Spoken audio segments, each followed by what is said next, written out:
한국은 이미 500년을 앞섰다고 유럽 학회의 충격 발표에 장내가 술렁입니다. 다른 것도 아니고 이것만큼은 다르다고 여겼다고 하는데요. 한국 기술의 비밀이 무엇인지 바로 알아보겠습니다. 안녕하세요. 저는 베네치아 무라노 섬에서 태어난 마르코입니다. 이곳은 수세기 동안 세계 최고의 유리공예 장인들이 모여있는 곳이죠. 200년 넘게 이어져 온 저희 가문은 유럽 왕실과 귀족들이 즐겨 찾는 유리공예 명가였습니다. 어릴 적 저는 아버지의 공방에서 유리가 불에 녹아 마법처럼 변형되는 모습을 바라보며 자랐어요. 그 뜨거운 열기와 장인의 숨결이 만나 탄생하는 예술품들은 제 어린 시절의 모든 것이었습니다. 아버지는 항상 이 기술이 조상들로부터 내려온 베르닌이 가문의 자랑이며 언젠가 제가 이어받게 될 거라 말씀하셨죠. 저는 당연히 그 말을 믿었고 베르닌이 가문이 자랑스러운 후계자가 되기 위해 열심히 기술을 배웠습니다. 16살부터 본격적으로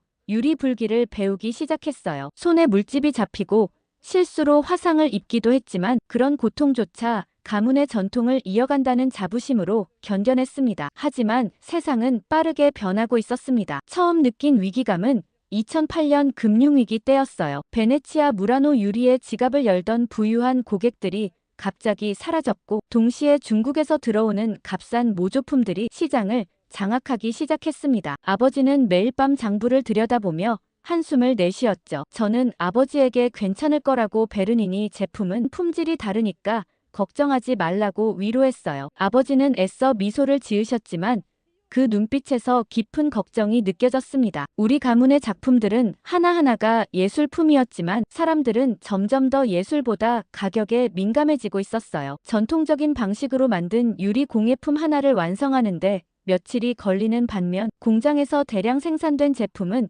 몇 초 만에 완성되었습니다. 어느 날 밤 아버지는 마침내 시대가 변했다는 무거운 말을 꺼내셨습니다. 저는 그 말의 의미를 곧바로 이해했지만 받아들이고 싶지 않았어요. 우리 가문의 공방은 점점 주문이 줄어들었고 재정적 어려움은 날로 심해졌습니다. 결국 2015년 베르닌이 가문의 유리공예 공방은 200년 만에 처음으로 문을 닫게 되었죠. 그날 아버지가 공방 문에 폐업 팻말을 걸던 모습은 지금도 잊을 수 없습니다. 아버지의 손은 떨리고 있었고 얼굴에는 패배감이 가득했어요. 저는 옆에서 무엇 하나 도울 수 없었습니다. 제가 태어나기 훨씬 전부터 이어온 가업이 제 세대에서 끝나버린 것이죠. 그 죄책감은 말로 표현할 수 없을 만큼 컸습니다. 밤마다 이불 속에서 저는 이 모든 게 제 잘못이라는 생각을 떨쳐버릴 수 없었어요. 다른 길을 찾았어야 했다고 더 혁신적이었어야 했다고 자책했습니다. 베네치아의 거리를 걸을 때마다 관광객들로 북적이는 유리 상점들이 눈에 들어왔죠. 하지만 그곳에 진열된 것들은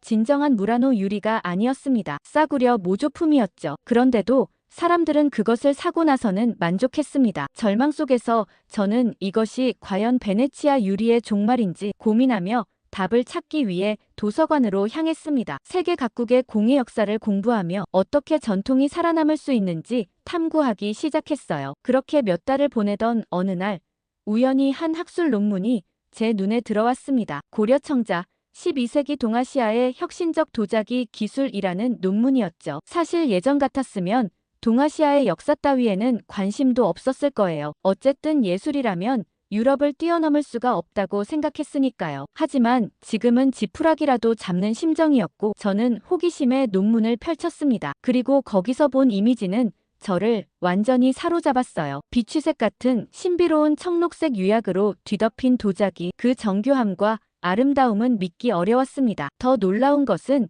이 도자기가 12세기에 제작되었다는 사실이었죠. 유럽에서 그런 수준의 도자기가 등장하기 훨씬 전의 일이었습니다. 논문을 읽어내려갈수록 충격은 커져갔어요. 한국의 고려시대 도공들은 1200도가 넘는 고온에서 도자기를 구웠고 유약의 화학적 조성을 정교하게 제어해 그 신비로운 색감을 얻어냈다고 합니다. 도자기와 유리는 다르지만 그 정신과 기술적 접근은 비슷했죠. 그런데 왜 우리는 이토록 뛰어난 동양의 공예에 대해 제대로 알지 못했을까 한숨이 나왔어요. 그날 밤 저는 알던 공예의 역사가 반쪽짜리였다는 것을 깨닫고 결심했습니다. 한국에 직접 가서 이 신비로운 도자기의 비밀을 파헤쳐 보자고요. 어쩌면 거기서 베르닌이 가문을 되살릴 힌트를 찾을 수 있을지도 모른다는 희망이 생겼습니다. 아버지에게 이 계획을 말씀드렸을 때 자존심 상하게 무슨 한국의 기술이냐며 반대하실 줄 알았어요. 하지만 아버지는 다른 이유로 반대하셨습니다. 이미 시대가 변했는데 장인 정신이 무슨 소용이 있겠냐며 회의적이었죠. 하지만 제가 보여드린 고려청자의 사진과 제 눈에서 보이는 열정을 발견하셨는지 결국 한숨을 쉬며 고개를 끄덕이셨습니다. 그러면 가보라고.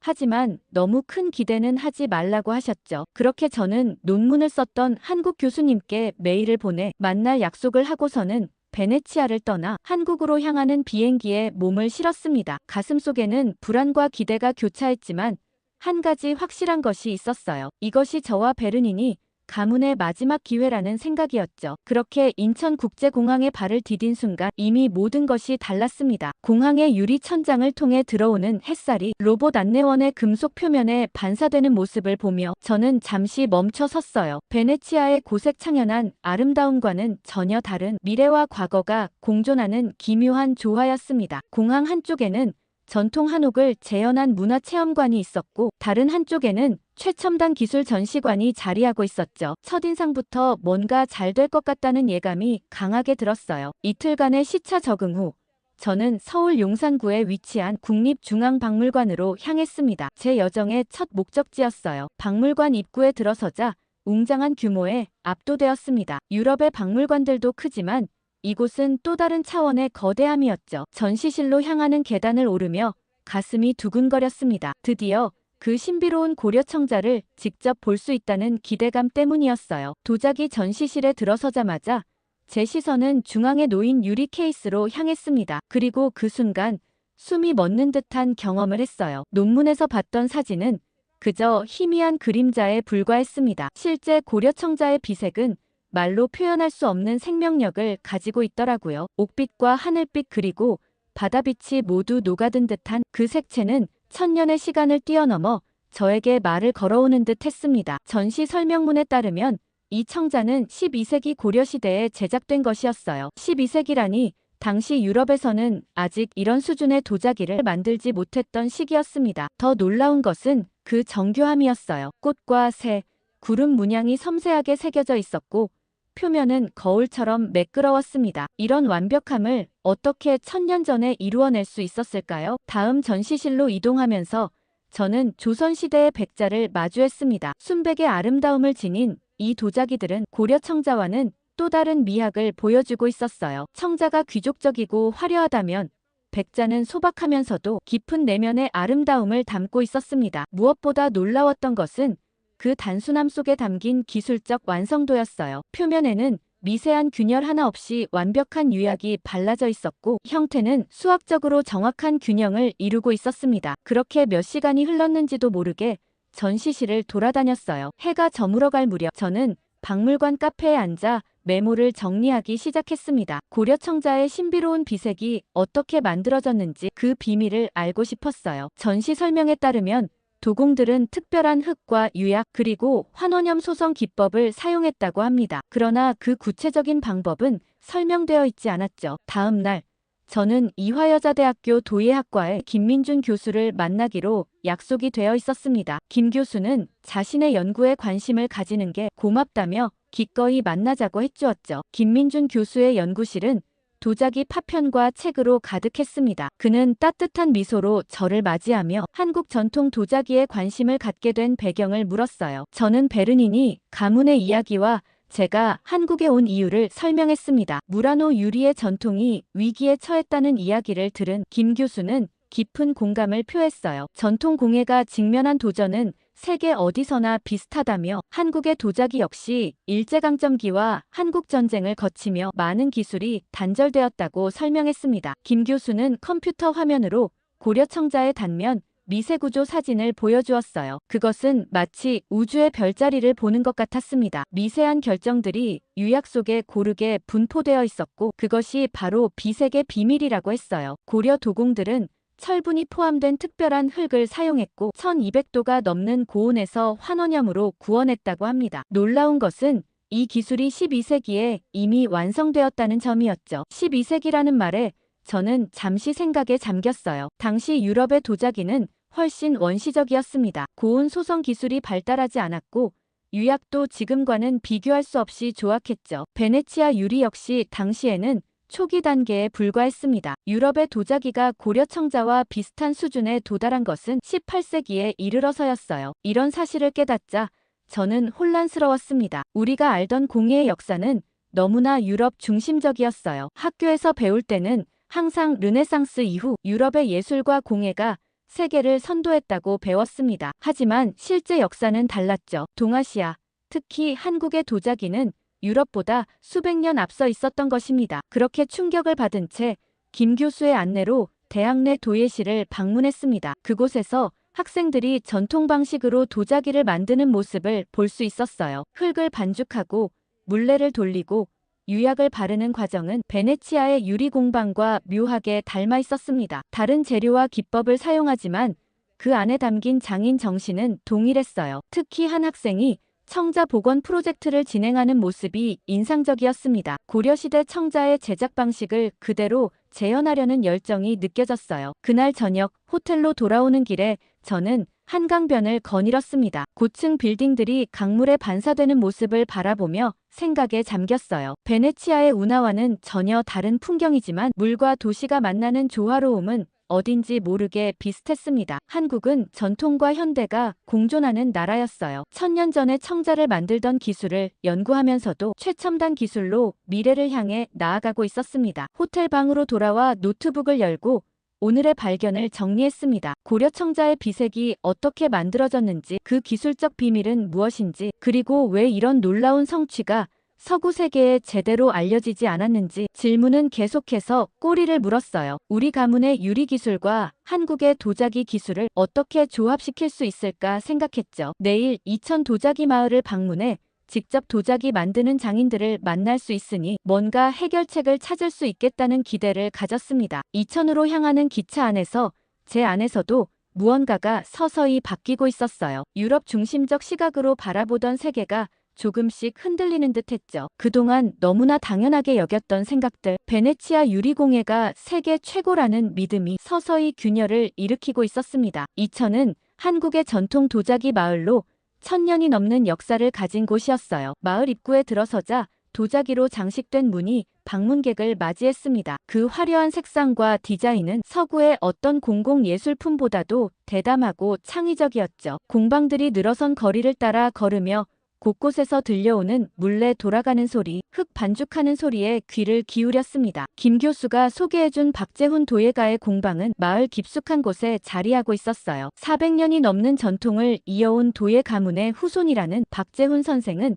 생각보다 젊은 모습이었습니다. 40대 중반으로 보이는 그의 얼굴에는 세월의 흔적보다 장인의 자부심이 깊게 새겨져 있었죠. 공방 입구에는 다양한 도자기들이 전시되어 있었는데 특히 눈에 띄는 것은 고려 청자의 비색을 완벽하게 재현한 작품들이었습니다. 박재훈 선생은 저를 반갑게 맞이하며 공방 안으로 안내했어요. 실내에는 흙 냄새와 함께 은은한 나무 향이 퍼져 있었죠. 한쪽에는 전통 가마의 축소 모형이 있었고 다른 한쪽에는 다양한 도구와 흙, 유약이 정돈되어 있었습니다. 그는 제가 베네치아에서 온 유리공예 가문의 후손이라는 사실에 깊은 관심을 보였어요. 유럽과 아시아의 공예 기술이 어떻게 다른지, 어떤 공통점이 있는지에 대해 이야기를 나누었습니다. 박재훈 선생은 오래된 나무 서랍에서 조심스럽게 문서들을 꺼내 보여주었어요. 그것은 그의 조상이 기록한 도자기 제작 비법이었습니다. 흙의 배합 비율부터 유약의 성분,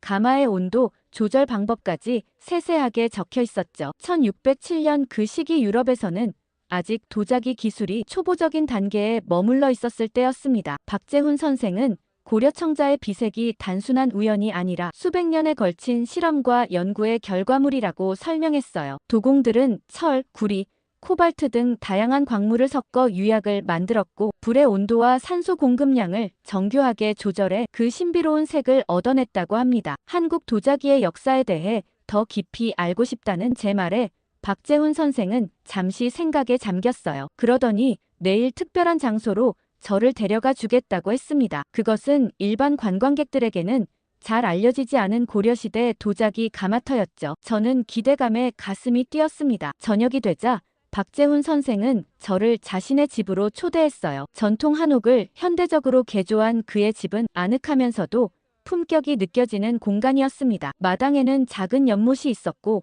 그 주변으로 도자기 작품들이 조화롭게 배치되어 있었죠. 그의 아내가 준비한 한국 전통 음식을 먹으며 우리는 밤늦도록 이야기를 나눴습니다. 식사 중에 박재훈 선생은 한국 도자기의 아픈 역사에 대해 이야기해 주었어요. 임진왜란 당시 일본이 조선의 도공들을 강제로 끌고 간 사건, 그리고 그것이 일본 도자기 발전의 토대가 되었다는 이야기였습니다. 그의 가문 역시 그 시기에 큰 시련을 겪었다고 했죠. 몇몇 가족들은 일본으로 끌려갔고 남은 가족들은 기술을 지키기 위해 산속으로 숨어들어야 했다고 합니다. 더 충격적이었던 것은 그 이후의 이야기였어요. 일본으로 끌려간 조선의 도공들이 만든 도자기가 네덜란드 상인들을 통해 유럽으로 전해졌고 그것이 마이센과 같은 유럽 도자기 제조의 영감이 되었다는 사실이었습니다. 유럽 도자기의 기원에 한국 도공들의 기술이 깊이 관여되어 있었던 것이죠. 이것은 제가 알고 있던 공예 역사와는 전혀 다른 이야기였습니다. 잠시 숨이 막히는 듯한 충격이 밀려왔어요. 우리가 유럽에서 최고라고 자부하던 기술들이 사실은 동양에서 전해진 영향 없이는 발전하지 못했을 수도 있다는 생각이 들었죠. 이것은 단순한 역사적 사실을 넘어 제 정체성에 관한 문제처럼 다가왔습니다. 우리 가문의 유리기술도 과연 순수한 베네치아의 창조물이 아닐지도 모른다는 생각이 들었거든요. 그날 밤 박재훈 선생의 한옥 게스트룸에서 잠을 청하며 저는 깊은 생각에 잠겼어요. 창문 너머로 보이는 별빛 아래 지금까지의 발견들을 정리해 보았습니다. 한국의 고려청자는 유럽 도자기보다 수백 년 앞선 기술로 만들어졌고 그 영향은 일본을 거쳐 유럽에까지 미쳤다는 사실, 그리고 그 사실이 서구의 역사책에는 제대로 기록되지 않았다는 점. 이것은 단순한 역사적 오류가 아니라 어쩌면 의도적인 무시나 왜곡이었을 수도 있다는 생각이 들었죠. 다음 날 아침 박재훈 선생은 약속대로 저를 고려시대 도자기 가마터로 안내했어요. 숲속 깊은 곳에 자리한 이 유적지는 공식적인 관광지가 아니었기에 자연 그대로의 모습을 간직하고 있었습니다. 흙과 나무, 돌로 만들어진 거대한 가마의 흔적은 900년의 세월을 견디며 그 자리를 지키고 있었죠. 박재훈 선생은 이 가마에서 어떻게 도자기를 구웠는지, 어떤 방식으로 온도를 조절했는지 상세히 설명해 주었습니다. 가마터 주변에는 실패한 도자기 파편들이 여전히 남아 있었어요. 박재훈 선생은 그중 하나를 집어들며 이것이 바로 실패와 성공을 거듭하며 발전해온 한국 도자기의 역사라고 말했습니다. 완벽함을 추구하는 과정에서 수많은 실패가 있었고 그 경험이 축적되어 비로소 세계가 감탄하는 고려청자가 탄생할 수 있었다는 것이죠. 가마터를 떠나기 전 저는 박재훈 선생에게 한 가지 질문을 던졌어요. 어떻게 하면 베르닌이 가문의 유리공예를 현대에 맞게 되살릴 수 있을지에 대한 조언을 구한 것이죠. 그의 대답은 단순하면서도 깊은 통찰이 담겨 있었습니다. 전통은 보존하되 현대적 감각과 기술을 접목하는 것이 중요하다고, 그리고 무엇보다 자신만의 독창성을 찾아야 한다고 말이죠. 이천에서의 마지막 날, 박재훈 선생은 저에게 특별한 선물을 주었어요. 그가 직접 만든 작은 청자병이었습니다. 신비로운 비색이 감도는 그 작품은 고려시대 청자의 아름다움을 그대로 재현하고 있었죠. 그는 이 작품이 한국과 이탈리아 공예의 다리가 되길 바란다는 뜻깊은 말을 전했습니다. 서울로 돌아온 후 저는 박재훈 선생이 소개해준 한양대학교 도자기 역사연구팀과의 만남을 기다리고 있었습니다. 호텔 로비에 앉아 창밖으로 내리는 봄비를 바라보며 지난 며칠간의 발견들을 곱씹었어요. 빗방울이 유리창을 타고 흘러내리는 모습이 마치 제 내면의 혼란을 표현하는 듯했죠. 유리창에 맺힌 물방울들이 서로 만나 하나의 물줄기를 이루듯 동양과 서양의 공예 역사도 우리가 생각했던 것보다 훨씬 더 긴밀하게 연결되어 있었습니다. 오전 10시, 정확히 약속한 시간에 한양대학교 박물관학과 이지윤 교수가 도착했어요. 40대 중반의 단정한 모습의 이 교수는 국제적으로 인정받는 도자기 역사 전문가였습니다. 그녀의 연구팀은 최근 몇 년간 동서양 도자기 기술의 교류에 관한 획기적인 연구 결과들을 발표해왔죠. 특히 임진왜란 이후 조선 도공들이 일본으로 강제 이주된 후 그 기술이 어떻게 유럽으로 전파되었는지에 대한 연구는 학계의 큰 주목을 받고 있었습니다. 지난 며칠간의 경험과 의문점들을 이지훈 교수에게 털어놓았어요. 그녀는 제 이야기를 주의 깊게 들으며 가끔 고개를 끄덕였습니다. 베르닌이 가문의 역사에 대해 말했을 때 그녀의 눈이 반짝였죠. 무라노 유리에 대한 그녀의 지식은 놀라울 정도였습니다. 베네치아 유리의 역사와 기법에 대해 상세히 알고 있었고 심지어 몇몇 유명한 베르닌이 작품도 언급했어요. 이지훈 교수는 저를 대학 연구실로 안내했습니다. 벽면에는 세계 각국의 도자기와 유리 제품의 연대표가 붙어 있었고 테이블 위에는 다양한 시대의 도자기 파편과 유리 조각들이 정리되어 있었어요. 그녀의 연구팀 학생들이 각자의 자리에서 열심히 연구에 몰두하고 있었습니다. 이곳에서는 역사의 숨결이 살아 움직이는 듯했죠. 이지훈 교수는 컴퓨터 화면을 통해 최근 연구 결과를 보여주기 시작했어요. 그것은 16세기 말부터 18세기 초까지 동아시아와 유럽 간의 도자기 기술 교류를 분석한 방대한 자료였습니다. 특히 눈에 띄는 것은 임진왜란 이후 일본으로 끌려간 조선 도공들의 흔적을 추적한 내용이었죠. 그들이 일본에서 만든 도자기는 아리타 도자기로 알려졌고 이것이 네덜란드 상인들을 통해 유럽으로 전해졌다는 사실이 명확히 증명되어 있었습니다. 더 놀라운 것은 그 이후의 이야기였어요. 유럽에 전해진 동양 도자기는 당시 유럽 귀족들 사이에서 열풍을 일으켰고 이를 모방하기 위한 시도가 본격화되었다는 것입니다. 17세기 말 독일의 요한 프리드리히 베트거가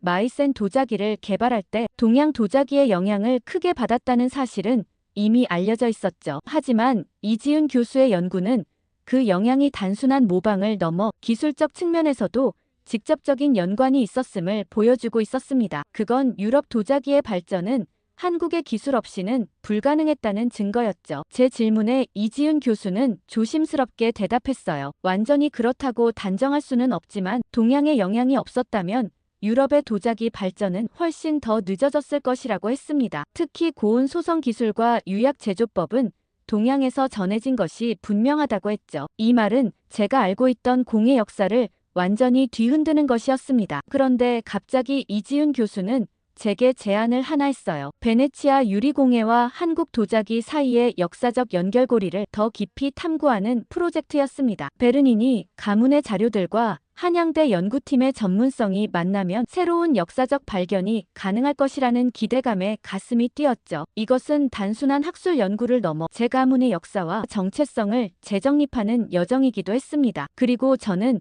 제가 한국에서 발견한 역사적 진실을 세상에 알리기로 결정했어요. 특히 유럽의 학계와 공예 세계에는 이 사실을 반드시 알 필요가 있었죠. 다음 날 오후, 저는 이지훈 교수와 함께 국제공예 학술지에 기고할 논문의 개요를 작성했습니다. 제목은 동서양 공예의 역사적 교류 베네치아 유리와 한국 도자기의 숨겨진 연결고리였죠. 이 논문이 가져올 파장을 생각하니 약간의 두려움도 느껴졌지만 진실을 추구하는 열정이 그 두려움을 압도했습니다. 어쩌면 이 작은 논문이 수백 년간 왜곡되어 온 역사의 한 페이지를 바로잡는 시작점이 될지도 모르는 일이었어요. 그렇게 한국에서의 3주간 여정을 마치고 귀국한 저는 더 이상 떠나기 전에 그 마르코가 아니었어요. 베네치아로 돌아가는 기차 안에서 저는 아버지에게 한국에서의 발견들을 조심스럽게 이야기하기 시작했어요. 고려청자의 경이로운 아름다움과 그 기술적 완성도, 그리고 무엇보다 그것이 유럽 도자기보다 수백 년 앞서 있었다는 충격적인 사실을 전했습니다. 처음에 아버지는 호기심 어린 표정으로 경청했지만 이야기가 진행될수록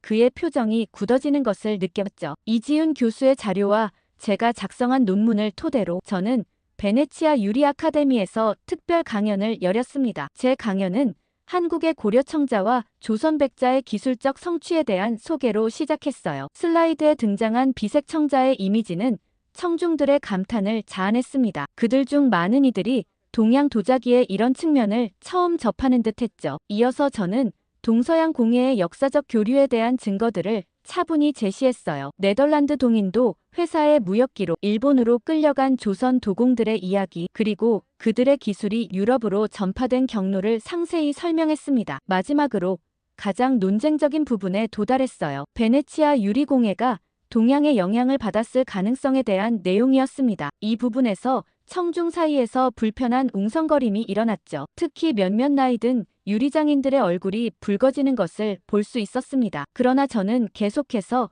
역사적 증거들을 차분히 제시했어요. 제 주장은 베네치아 유리의 가치를 훼손하려는 것이 아니라 그것이 세계 문화 교류의 산물이라는 더 풍요로운 이해를 제안하는 것이었습니다. 강연이 끝나고 질의응답 시간이 시작되자마자 격렬한 토론이 벌어졌어요. 리치니 교수는 제 연구가 동양의 영향을 과대평가하고 있다고 비판했습니다. 몇몇 유리장인들은 더 감정적으로 반응했죠. 그들은 수세대에 걸쳐 전수된 베네치아 유리의 전통 기법이 독자적으로 발전했다고 강력히 주장했습니다. 한 장인은 제가 단지 베르닌이 가문의 실패를 정당화하기 위해 역사를 왜곡하고 있다는 날카로운 비판을 퍼부었어요. 그 말은 가슴에 비수처럼 꽂혔습니다. 하지만 저는 침착함을 유지하려 노력했죠. 제 연구는 개인적 동기가 아니라 역사적 진실을 추구하는 과정에서 시작되었다고 설명했어요. 그리고 이것은 베네치아 유리의 가치를 떨어뜨리는 것이 아니라 오히려 그것이 세계 문화 교류라는 더 넓은 맥락에서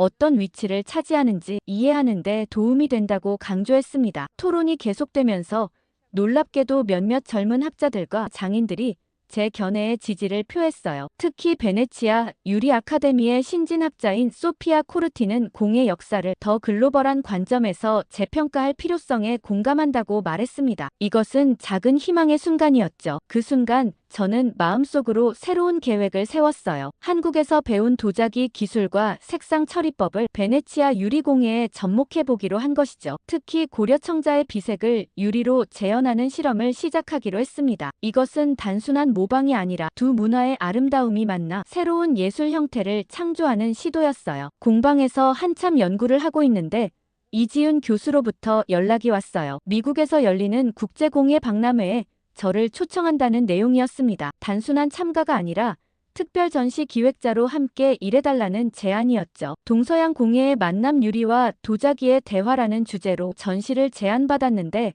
제가 떠올랐다고 말이죠. 저는 당장 미국행 비행기 표를 예약하고 필요한 준비를 시작했습니다. 가장 중요한 것은 제가 지금까지 베네치아에서 실험해온 작품들과 스케치였어요. 특히 푸른 꿈 시리즈는 아직 완성되지 않았지만 고려 청자의 비색을 유리에 구현하려는 수십 번의 시도 끝에 어느 정도 가능성을 보여주고 있었거든요. 출발 전날 밤 아버지는 저를 옛 공방으로 불렀어요. 그곳에서 아버지는 오래된 나무 상자 하나를 꺼내셨습니다. 베르닌이 가문에 대대로 전해져 내려온 비밀 레시피와 기술이 담긴 노트였죠. 아버지는 이것이 우리 가문의 혼이라며 미국에 가져가 새로운 작품에 영감을 얻으라고 하셨어요. 그 순간 아버지의 눈가에 맺힌 작은 물방울이 가슴을 저몄습니다. 그것은 체념이 아닌 새로운 시작을 향한 축복이었습니다. 공항 도착장에는 이지은 교수와 박재훈 선생이 마중 나와 있었죠. 그들의 따뜻한 환영에 마음이 녹아내렸습니다. 작업실로 향하는 차 안에서 이지윤 교수는 박람회에 대한 세부 사항을 설명해 주었어요. 이번 행사는 단순한 전시가 아니라 전통 공예의 현대적 재해석과 문화 간 융합을 주제로 하는 대규모 프로젝트라고 했습니다. 세계 각국의 공예장인들이 참여하며 특히 동서양의 기술과 미학이 만나는 융합 작품들에 큰 관심이 모여 있다고 했죠. 제 전시는 그 중심에 위치할 예정이었습니다. 작업이 본격화되면서 저는 베네치아에서 시작했던 푸른 꿈 시리즈를 계속 발전시켰어요. 고려 청자의 비색을 유리에 구현하는 실험이었습니다. 베네치아에서는 성공하지 못했던 부분들이 한국 작업자들을 만나 새로운 돌파구를 찾아가기 시작했죠. 김지호가 알려준 전통 유약 배합법의 원리를 유리 제작에 응용해보니 놀라운 결과가 나타나기 시작했습니다. 박람회 개막 2주 전 마침내 완성작들을 선보일 준비가 되었습니다. 푸른 꿈 시리즈는 총 7점의 유리 작품으로 구성되었어요. 각각은 고려 청자의 비색을 다양한 농도와 질감으로 표현한 것이었죠. 김지호와의 협업 작품 경계를 넘어는 3점의 대형 설치작으로 도자기의 견고함과 유리의 투명함이 하나로 어우러진 혁신적인 작품이었습니다. 이 작품들이 전시장으로 운반되는 날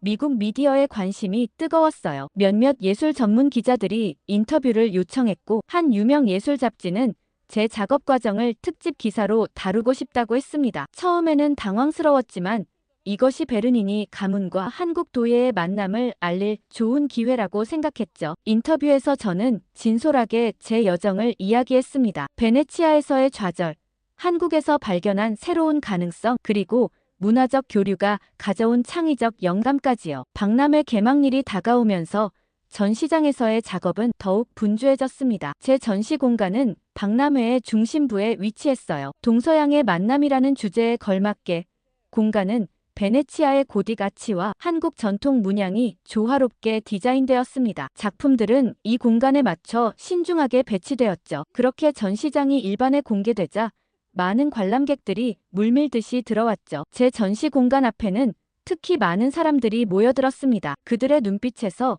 호기심과 감탄을 읽을 수 있었어요. 여러 관람객들이 저에게 다가와 작품에 대해 질문했습니다. 베네치아 유리와 한국 도자기의 결합이 어떻게 가능했는지, 그 과정에서 어떤 기술적 도전이 있었는지 등 구체적인 질문들이 이어졌죠. 저는 최대한 자세히 설명해 주었습니다. 문화적 교류의 중요성과 전통의 현대적 재해석, 그리고 서로 다른 재료가 만나 창조하는 새로운 아름다움에 대해 이야기했어요. 리셉션이 끝나고 한적한 전시장을 홀로 거닐며 저는 깊은 감사함을 느꼈어요. 한국이라는 나라와 그 문화와 역사, 그리고 저에게 새로운 시작을 허락해준 모든 사람들에게 말입니다. 그리고 무엇보다 저 자신의 직감을 믿고 이 여정을 시작한 용기에 감사했죠. 때로는 모든 것을 잃는 것 같은 순간이 인생을 완전히 바꿔놓는 전환점이 될 수 있다는 것을 깨달았습니다. 그리고 앞으로도 한국 장인들과의 교류를 계속해서 이어나갈 예정입니다. 한국 포터가 미친 듯이 팔리고 있습니다.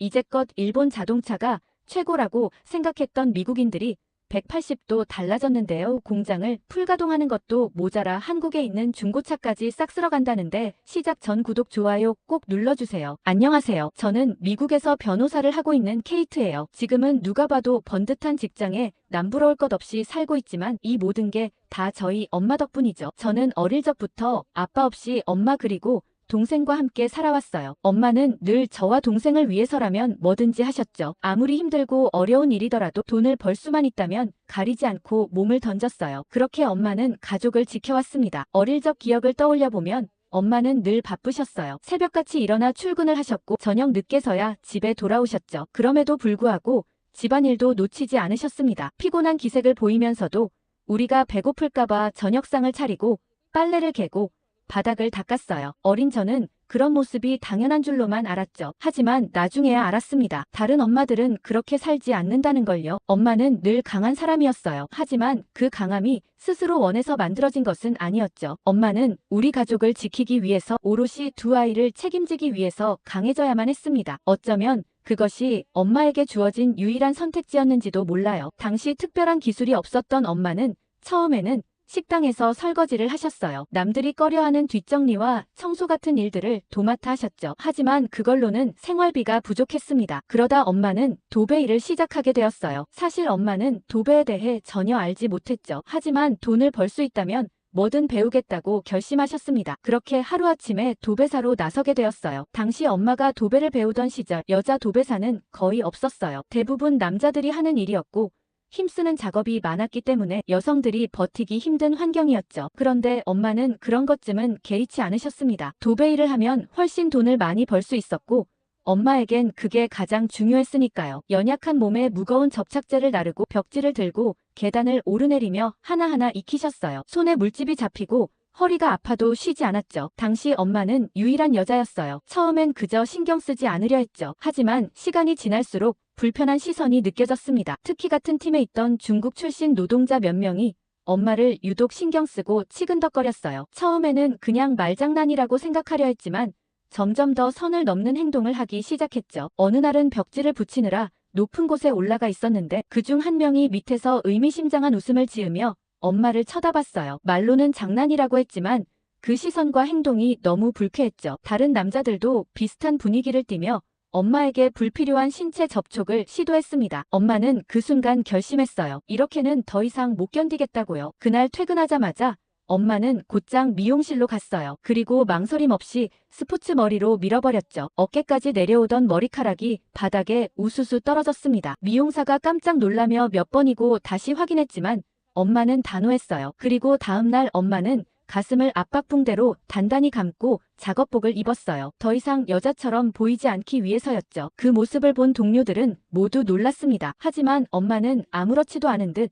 묵묵히 일을 계속했어요. 그리고 더 이상 아무도 엄마를 함부로 대하지 않았죠. 대신 동료들은 엄마를 같은 노동자로 대하기 시작했죠. 무거운 짐을 나를 때도 벽지를 붙일 때도 누군가 돕겠다고 나서지 않았습니다. 오히려 엄마는 기분 나쁘게 추근덕대는 것보다 그게 더 좋다고 했어요. 몸은 힘들었지만 마음은 편했다고 했죠. 엄마가 그렇게까지 해서라도 버텨야 했던 이유는 그건 바로 우리 가족 때문이었어요. 아빠는 우리가 아주 어릴 때 사고로 세상을 떠났죠. 그날도 평소처럼 출근했던 아빠가 저녁이 되어도 돌아오지 않았습니다. 그날 아빠는 퇴근길에 마트에 들렀다가 뜻하지 않은 일을 마주하게 되었어요. 강도들이 마트를 털기 위해 들어왔고 그 과정에서 6살 아이를 인질로 잡았죠. 절박한 상황 속에서 아이의 울음소리가 마트 안을 가득 메웠습니다. 아빠는 그 모습을 지켜볼 수만은 없었어요. 마트 안에 다른 사람들이 모두 몸을 웅크리고 있을 때 아빠는 조용히 일어섰죠. 강도들과 대화를 시도했습니다. 아이를 풀어주면 자신이 대신 인질이 되겠다고 했어요. 강도들은 처음에는 아빠의 제안을 비웃었죠. 하지만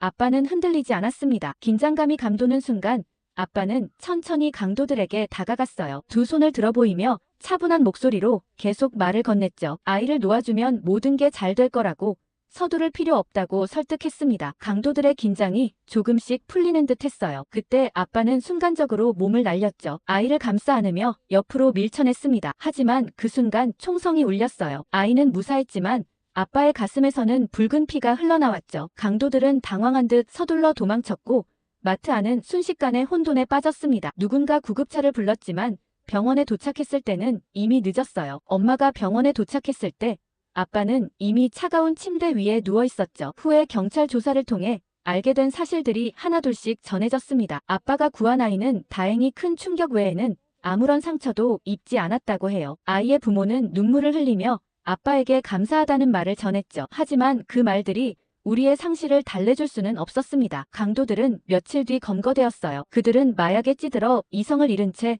무모한 강도 행각을 벌였다고 했죠. 재판에서 그들은 중형을 선고받았습니다. 하지만 그것이 우리 가족에게 위로가 될 리 없었어요. 우리에게는 이미 돌이킬 수 없는 상처가 남았죠. 아빠의 장례식장에는 많은 사람들이 찾아왔습니다. 평소 아빠를 아는 사람들은 물론 사건을 접한 시민들도 조문을 왔어요. 모두들 아빠를 영웅이라고 했죠. 한 어린 생명을 구하기 위해 자신의 목숨을 바친 용감한 사람이라고 말했습니다. 신문에서도 아빠의 이야기를 크게 다뤘어요. 하지만 그 모든 칭찬과 위로의 말들이 우리 가족의 일상에 생긴 커다란 구멍을 메워줄 수는 없었죠. 특히 엄마에게는 더욱 힘든 시간이었습니다. 남편을 잃은 슬픔도 슬픔이었지만 이제 혼자서 어린 두 아이를 키워야 한다는 현실이 엄마를 짓눌렀어요. 장례를 치르고 난 뒤 엄마는 단 하루도 쉬지 못했죠. 슬퍼할 겨를도 없이 바로 일자리를 찾아 나섰습니다. 매년 아빠의 기일이 되면 우리는 조용히 아빠의 산소를 찾아가요. 엄마는 그때마다 아빠에게 우리가 잘 지내고 있다고,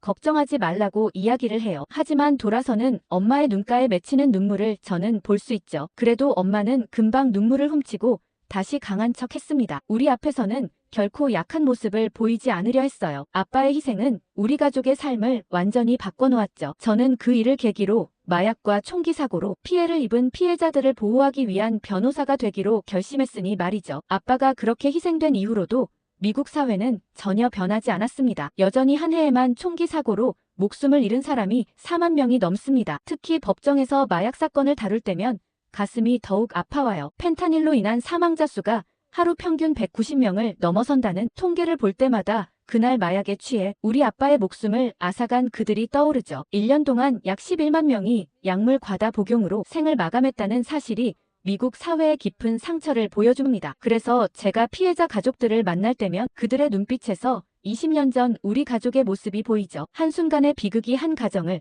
그리고 그 가정의 미래를 완전히 바꿔놓는 것을 지켜보는 일은 여전히 고통스럽지만 그들에게 조금이라도 도움이 되고자 노력하고 있어요. 이런 제 모습을 보며 엄마도 자랑스러워 하시죠. 어릴 때부터 엄마는 항상 우리가 공부에 집중할 수 있도록 뒷바라지를 해주셨습니다. 새벽같이 일어나 도시락을 싸주고 밤늦게까지 일하고 돌아오면서도 우리를 챙겼어요. 힘들어도 내색하지 않던 엄마였지만 가끔씩 피곤에 쩔어 앉아있는 모습을 볼 때마다 마음이 아팠죠. 어린 마음에도 그 모습이 당연한 게 아니라는 걸 알았고, 그래서 더 열심히 공부해야겠다고 다짐했습니다. 꼭 변호사가 돼서 엄마가 일을 그만하게 만들어야겠다는 일념 하나로 집중했어요. 동생도 마찬가지였죠. 저희가 공부를 하다가 지칠 때면 엄마는 조용히 등을 토닥여 주었고 우리가 무언가를 이루어낼 때면 세상 누구보다 기뻐해 주었어요. 때로는 학비가 부족해져 등록금 마련에 어려움을 겪기도 했지만 엄마는 어떻게든 방법을 찾아냈죠. 그렇게 우리는 끝까지 학업을 마칠 수 있었습니다. 저는 변호사가 되었고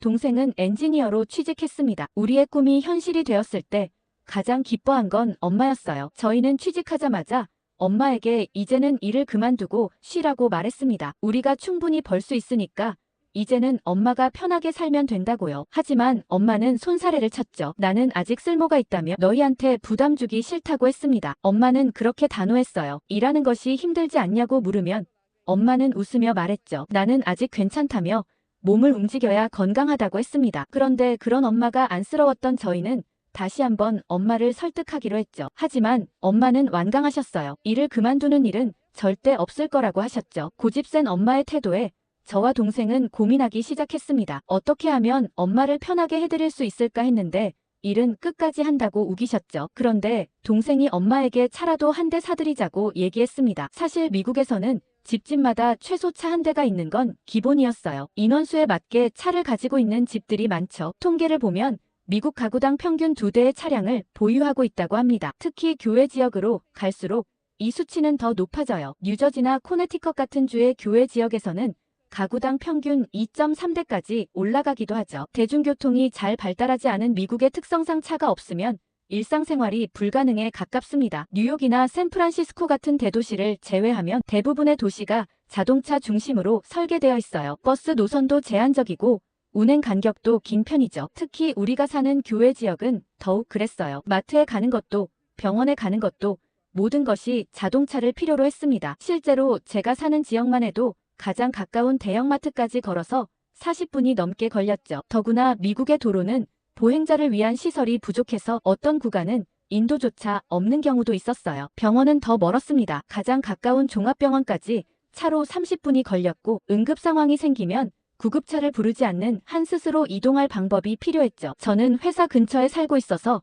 대중교통으로도 충분했지만 동생은 실리콘밸리에 있는 회사를 다니느라 차가 꼭 필요했습니다. 실리콘밸리는 샌프란시스코 베이 지역의 특성상 대중교통이 제한적이에요. 켈트레인이 있긴 하지만 회사까지 가려면 다시 셔틀버스를 갈아타야 했죠. 게다가 IT 기업들은 대부분 교외의 넓은 캠퍼스에 자리 잡고 있어서 자차 없이는 접근성이 매우 떨어졌습니다. 엔지니어로 일하는 동생은 야근이 잦았고 때로는 새벽에도 긴급 상황이 생겨 회사에 가야 했어요. 실리콘밸리의 테크 기업들은 24시간 운영되는 시스템을 관리해야 했기 때문에 언제든 호출될 수 있었죠. 심지어 주말에도 서버 문제가 생기면 즉시 출근해야 했습니다. 이런 상황에서 대중교통은 현실적인 선택이 될 수 없었어요. 그래서 차는 동생이 주로 사용하게 됐죠. 아침 7시에 출근해서 밤 10시가 넘어 퇴근하는 날도 많았고 갑자기 발생하는 문제들을 처리하기 위해 수시로 이동해야 했습니다. 엄마는 사장님의 차를 얻어 타고 다니셨죠. 새벽같이 일어나 허리띠를 조여매고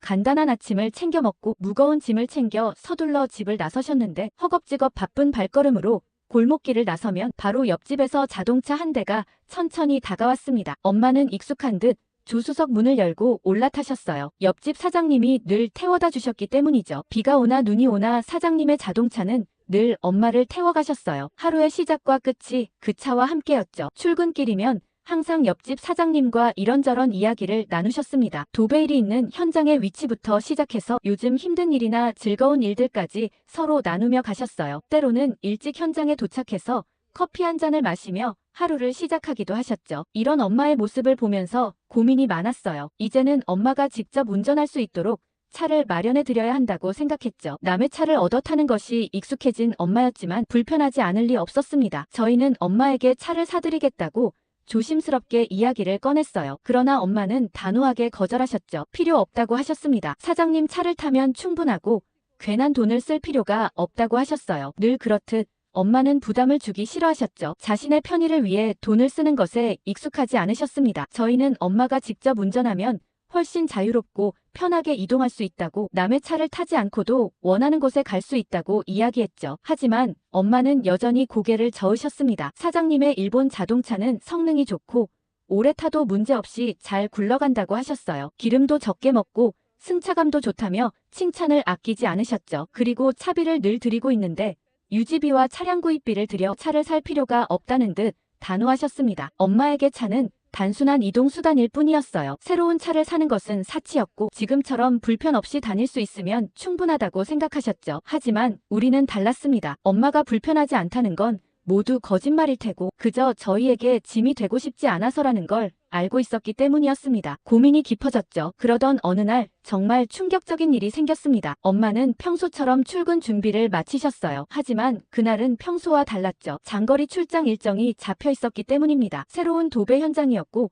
하루 이틀 걸리는 작업이라 좀 멀리 가셔야 했어요. 엄마는 여행 가방보다 작은 가방에 간단한 옷가지와 세면도구를 챙기셨죠. 일하는 곳에서 숙식을 해결할 수 있었기에 많은 짐이 필요하지 않았습니다. 출발 전 엄마는 잠시 우리를 바라보며 말씀하셨어요. 며칠 후 돌아오겠다고 하셨죠. 우리는 그저 평소처럼 다녀오라고 했습니다. 그 순간 그 출장길이 어떤 결과를 불러올지 상상도 하지 못했어요. 엄마의 뒷모습을 바라보며 평소와 다름없는 아침이라 생각했죠. 그날따라 눈이 많이 내렸습니다. 전날부터 기온이 뚝 떨어지더니 아침이 되자 거리가 온통 하얗게 덮였어요. 도로는 이미 눈으로 미끄러워져 있었고 시야도 좋지 않았죠. 우리는 걱정이 되었습니다. 장거리 이동을 해야 하는 엄마가 무사히 도착할 수 있을지 마음이 편치 않았어요. 하지만 엄마는 괜찮다고 하셨죠. 사장님과 함께 이동할 예정이었고 차도 튼튼하니 걱정하지 말라고 하셨습니다. 그래도 불안한 마음이 가시질 않았어요. 아침 뉴스에서는 계속해서 폭설주의보를 전하고 있었고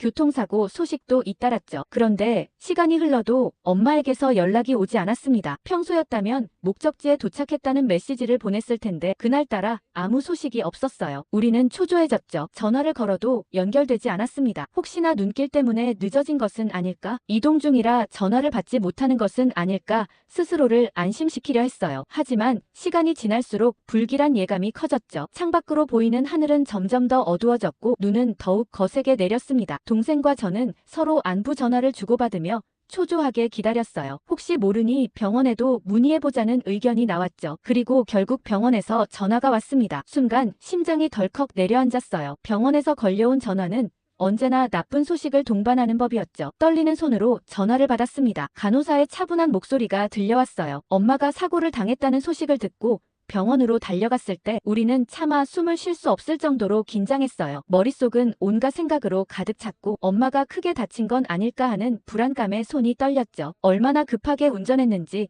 평소 30분 거리를 15분 만에 도착했습니다. 도로는 여전히 눈이 쌓여 있었고 우리의 마음도 그만큼 춥게 얼어붙어 있었어요. 병원 응급실에 도착했을 때 엄마는 침대에 누워 계셨죠. 얼굴에는 작은 긁힌 자국이 있었고 팔에는 붕대가 감겨 있었습니다. 다행히 생명에 지장이 있는 큰 부상은 아니었지만 우리는 그 순간 너무도 아찔했어요. 의사 선생님의 설명으로는 전신에 타박상이 있고 오른쪽 팔에 약간의 골절이 있다고 하셨죠. 사고의 원인은 명백했습니다. 브레이크가 제대로 잡히지 않아 차가 눈길에서 미끄러졌던 거예요. 엄마는 사고 순간을 떠올리며 말씀하셨죠. 평소와 다름없이 운전하고 있었는데 갑자기 브레이크가 밀리는 느낌이 들었고 제동이 걸리지 않았다고 했습니다. 내리막길을 내려가던 중이었는데 브레이크를 밟아도 차가 멈추지 않았다고 하셨어요. 차는 방향을 잃고 도로를 벗어나 미끄러졌고 그 순간 모든 것이 느리게 흘러가는 것 같았다고 하셨죠. 다행히도 주변에 다른 차량이나 보행자가 없었다고 합니다. 엄마는 그나마 이것이 불행 중 다행이라고 하셨어요. 만약 다른 차량과 부딪혔다면 더 큰 사고로 이어질 수 있었기 때문이죠. 사고의 원인을 듣고 동생은 표정이 굳어졌습니다. 동생은 자동차 엔지니어로 일하면서 차에 대해 전문적인 지식이 있었고 특히 일본 자동차의 특성에 대해 많이 연구해온 사람이었어요. 실리콘밸리의 자율주행차 회사에서 일하면서 차량 안전성에 대해 늘 고민하던 터였죠. 동생은 그날 저녁 사고 사진을 살펴보더니 깊은 한숨을 쉬었습니다. 차 밑을 보니 녹이 심하게 슬어 있었고 특히 브레이크 시스템 부근이 심각하게 부식되어 있었어요. 브레이크 라인과 연결된 부분이 거의 다 녹슬어 있었죠. 동생은 이런 상태로 운전하는 것이 얼마나 위험한지 설명했습니다. 특히 눈이 오는 날씨에는 더욱 위험할 수 있다고 했어요. 동생은 단번에 문제를 알아챘죠. 일본 차는 녹이 쉽게 슬기 때문에 특히 눈이 많이 오는 지역에서는 하체 부식이 심각한 문제를 일으킬 수 있다는 거예요. 실제로 미국 북동부나 중서부 지역에서는 일본 차의 하체 부식 문제가 자주 지적되어 왔습니다. 특히 제설제를 많이 사용하는 지역에서는 더욱 심각했어요. 그렇게 문제가 없다고 자랑해왔던 일본 차량이었죠. 물론 이때까지 일본 자동차는 연비가 좋고 성능이 뛰어나다고 알려져 있었지만 정작 하체 부식 방지 처리에는 취약한 경우가 많았죠. 특히 이 차종은 일본 국내 시장을 겨냥해 설계된 모델이어서 미국의 혹독한 겨울 날씨를 충분히 고려하지 않았다고 합니다. 동생의 설명에 따르면 일본에서는 기후가 비교적 온화하고 제설제 사용량도 적기 때문에 자동차 제작 과정에서 부식 방지 처리를 다른 나라보다 덜 신경 쓴다고 했어요. 동생은 자신이 일하는 회사에서도 이런 문제를 잘 알고 있다고 했죠. 자율주행차를 개발하면서 다양한 차종을 테스트해봤는데 특히 일본 차들은 겨울철 주행 시험에서 하체 부식 문제가 자주 발견됐다고 합니다. 이는 단순한 외관상의 문제가 아니라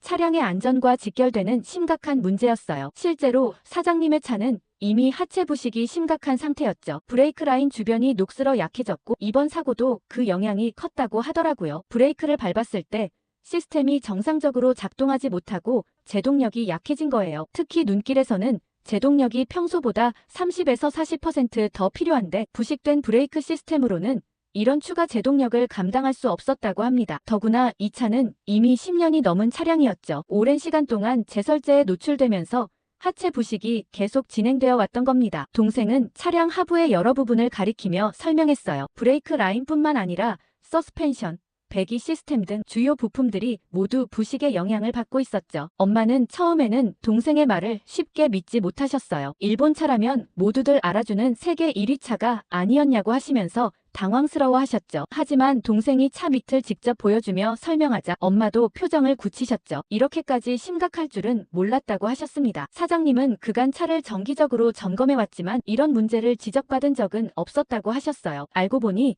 일반 정비소에서는 하체 부식을 꼼꼼히 점검하지 않는 경우가 많았죠. 겉으로 보이는 부분만 확인하고 넘어가는 경우가 대부분이었다고 합니다. 전문적인 장비와 시설이 있어야 제대로 된 점검이 가능한데 그런 곳을 찾기가 쉽지 않았던 거예요. 동생의 얘기를 들으면서 갑자기 올라오는 화를 주체할 수 없었죠. 그러고는 엄마에게 벌컥 화를 냈습니다. 그러기에 차를 바꿔준다고 할 때 바꾸시지 지금 이 꼴이 뭐냐고 얘기했죠. 평생 그렇게 아끼면서 살다가 그렇게 가버리면 남은 우리는 어떡할 거냐고 울면서 소리쳤어요. 그리고는 병실 문을 쾅 닫고 나와버렸죠. 병원을 나서는 발걸음이 무겁기만 했습니다. 엄마가 사고를 당했지만 다행히 크게 다치지는 않았다는 안도감보다 왜 이런 일이 벌어졌는지에 대한 화가 먼저 치밀어 올랐어요. 처음부터 차를 사드리겠다고 했을 때 엄마가 고집만 부리지 않았더라면 이런 일은 없었을지도 모른다는 생각이 머릿속을 떠나지 않았죠. 아니 사실 저 스스로에게 화가 났어요. 엄마가 뭐라 하시든 무조건 차를 사드렸어야 한다고 생각했죠. 집으로 돌아오는 길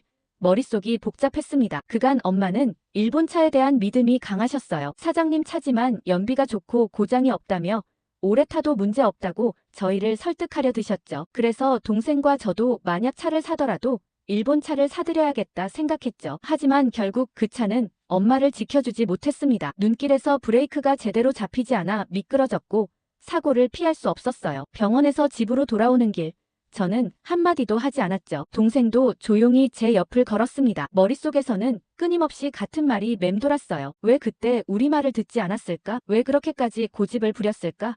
하는 생각이 들었죠. 마음 한편에서는 엄마가 다치지 않아서 다행이라는 생각이 들었지만 그보다 억울한 감정이 먼저 올랐습니다. 집에 도착하자마자 저는 방으로 들어갔어요. 엄마는 병원에서 하루 더 입원하기로 했지만 저는 엄마를 걱정하는 마음보다 화가 먼저 났죠. 엄마가 아픈 것도 지금 병원에 있다는 것도 잠시 잊은 채 침대에 털썩 주저앉았습니다. 동생이 조심스럽게 제 방 문을 열었지만 저는 고개를 돌렸어요. 아무 말도 하고 싶지 않았죠. 창밖으로 보이는 하늘은 여전히 회색빛이었습니다. 눈은 그쳤지만 찬바람이 계속해서 불고 있었어요. 병원에 계신 엄마 생각이 났죠. 평소라면 이런 날씨에도 묵묵히 일하러 가셨을 텐데 오늘은 병실 침대에 누워 계실 거예요. 그 생각을 하니 마음이 더욱 복잡해졌습니다. 그날 밤은 잠이 오질 않았어요. 시간이 지나면서 점점 미안한 마음이 들기 시작했습니다. 엄마가 고집을 부린 건 단순한 문제가 아니었을지도 모른다는 생각이 들었죠. 엄마는 평생 저희에게 부담이 되지 않으려고 노력하셨습니다. 돈이 생기면 저희 학비와 생활비로 먼저 썼고 본인을 위한 소비는 거의 하지 않으셨어요. 다음날 동생과 함께 퇴원한 엄마가 집으로 들어오셨어요. 그리고는 저를 불러 앉히셨죠. 오히려 제게 미안하다며 손을 꽉 잡아주시는데